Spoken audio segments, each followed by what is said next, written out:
Hello, y'all. This is Ethan Rollo making his first physics tutorial on electromechanics in a series of many different parts. For this first part, we're going to be covering the magnetic field of a single charge as a way to build up from that because I believe that in E&M education, this formula is very misunderstood. We're taught how it works and how to apply it, but we don't really know the exact intuition of how this formula came to be most of the time.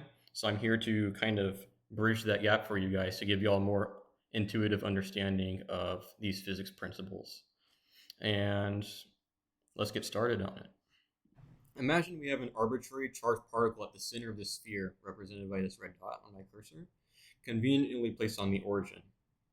The velocity of the charge, while keeping the magnitude constant, can go any which way in a 3D plane. So that's why we have this arbitrary velocity vector there. Since the radius of each magnetic field loop must be perpendicular to the arbitrary velocity direction, then there are also technically infinitely many radius vectors that are possible in a 3D plane too. As you can see, this radius vector is perpendicular to this velocity, and it lies on the plane of the helical path of the magnetic field itself. At each radius vector endpoint, we can form this sphere where any possible magnetic field ring can be accounted for here. This covers the numerator for the formula given because we have the corresponding cross product between the velocity and the radius that gives the magnetic field vector direction. We can also see the magnitude of the velocity, or speed in this case, that allows us to increase the strength of the magnetic field directly. So now that you guys have a geometric understanding of the intuition of the numerator of this formula, I think using a balloon will be able to help you guys understand why the magnetic field strength changes inversely with the surface area of a sphere.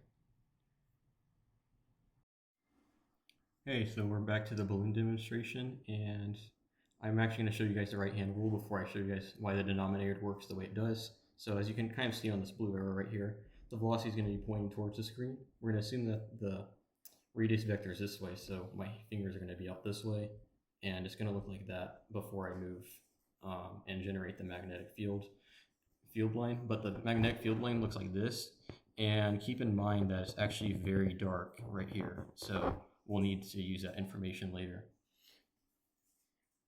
So again, like this, and then as we move at a constant velocity, we can kind of curl our hand up because this is the direction that the magnetic field is going in radially. So we can kind of see that it goes like this and see the direction right here because of our right hand rule. So we can curl our fingers up. That means it's going this way.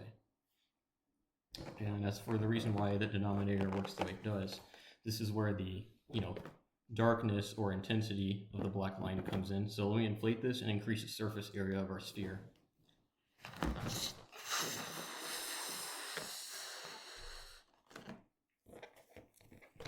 Okay, now it's not the best representation because most of the air went right here, but you can still see that the line has kind of some of these streaks in it, right? It's not fully blacked out. So you can see that it thinned out over, as our surface area increased.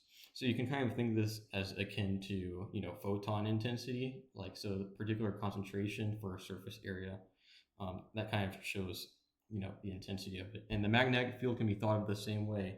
And since this is much grayer and not as black or as filled in, that's the reason why magnetic field strength is actually inversely correlated with a sphere like this, a spherical surface area like this, sorry. I hope you all have a better understanding of the magnetic field of a charged particle. Remember, this is only the first part of the series, and next will actually be the full-on Biot-Savart law, so please tune into that. And I think balloons are actually pretty underrated as far as teaching physics, so please let me know what you think.